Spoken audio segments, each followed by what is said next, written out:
Bill Belichick said he was the greatest football player ever, a 3-time MVP, led the league in rushing 8 of his 9 years, and retired with the most yards per game in NFL history. Yet at just 29 years old, Jim Brown stunned the football world by abruptly retiring in his prime. He didn't get injured and he was still the best player in the league. So why did he just quit? What you saying, guys? It's Zane here. Let's get into the video. To understand how shocking his decision actually was, and why he did it, we first need to understand how good Brown was. It's November 21st, week 10 of the 1965 NFL season. On this particular play, Brown receives the pitch and takes it to the sideline. There to meet him is a good chunk of the Cowboys defense. He somehow weaved through them and scores the touchdown. Now, it's just a 5-yard run, but I think it sums up Brown's style so well. Take a look at this graph. It shows how many more yards each player got, on average, compared to the league's second best rusher.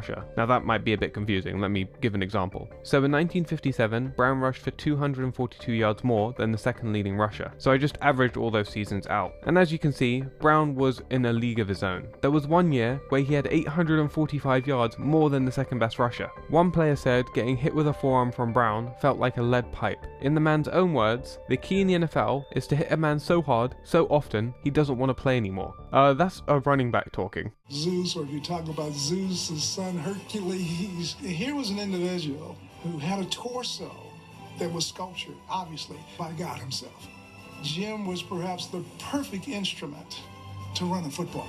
All that power meant you didn't really tackle him. As Sam Huff said, you grab hold and then you hang on and wait for help. Brown was certainly a battering ram, but he was also a lot more than that. He allegedly ran a 4.5 40-yard time in pads, starting in a 3-point stance. Now that's exaggerated, I'm sure, but yeah, he was fast. Despite coming in at 6'2" and 232 pounds, he didn't just rely on his physical attributes. He also had a deep understanding of the game. Very smart, understood blocking schemes, understood running styles, understood the whole game. But what might have been even more intimidating was his mindset. Brown refused to drink water during games, thinking it would satisfy a desire and therefore affect how hard he played. He also got up slow after every play, so opponents didn't know if he was hurt or not. In reality, he never got seriously hurt. Well, not enough to miss a game at least. He didn't miss one his entire career. Staying on the field was never a question for Brown, who had already proven his versatility as a 4-sport standout at Syracuse before being drafted 6th overall in 1957. Just a little footnote here, we're about to have 3 Browns in this story, so I'll try and be as clear as possible about which one I'm talking about. Even though Paul Brown, the head coach of the Cleveland Browns, didn't normally start rookies, he knew Jim Brown was different, so he was immediately named a starter. In his debut, he rushed for a game-high 89 yards in a 6-3 win over the New York Giants, who were the defending champs. Jim Brown would go on to lead the league in rushing, win Rookie of the Year, and MVP, the only player to win both awards. But the season ended in disappointment because they fell short in the title game against the Lions. Wow, can you imagine a Browns-Lions Super Bowl now? How the turntables.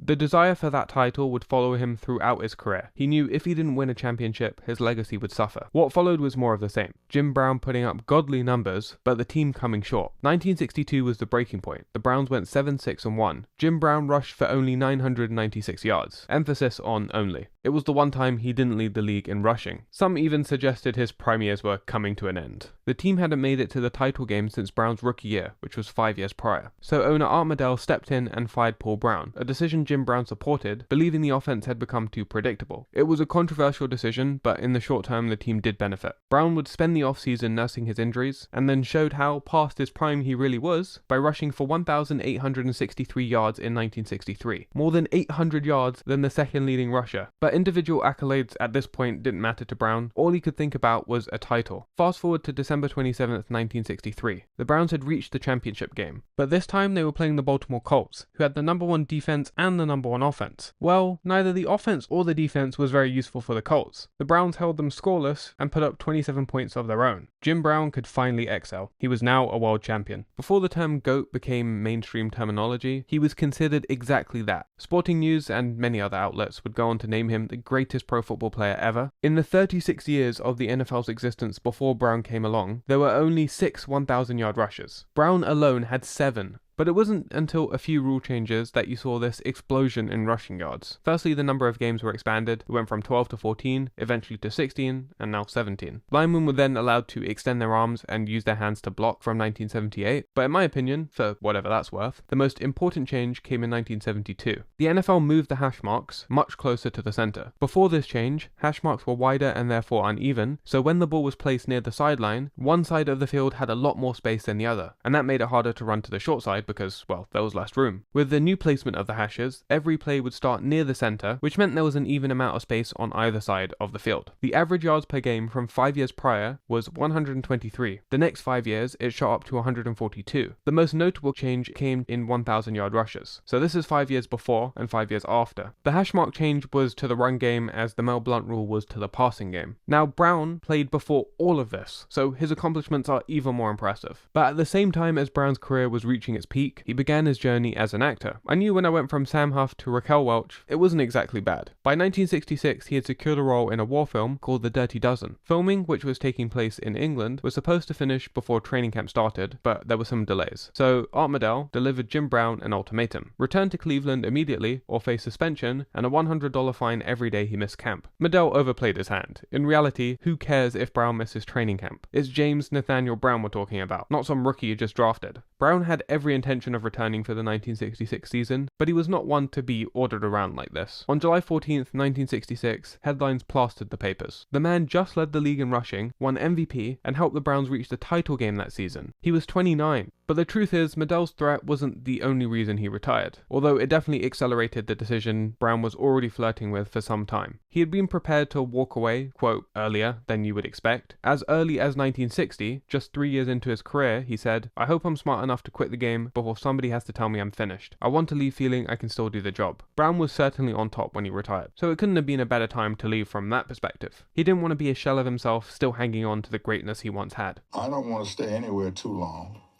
I don't want to hang on. I don't want to get traded. I don't want to be the secondary guy. I wanted to have a career, a full career, have it peak and leave. He also had other callings: to act, to campaign for civil rights, and to further black economic empowerment. Football was now a chapter he was ready to close. As Giant safety Carl Lockhart once said, the only way to stop Jim Brown was to give him a movie contract.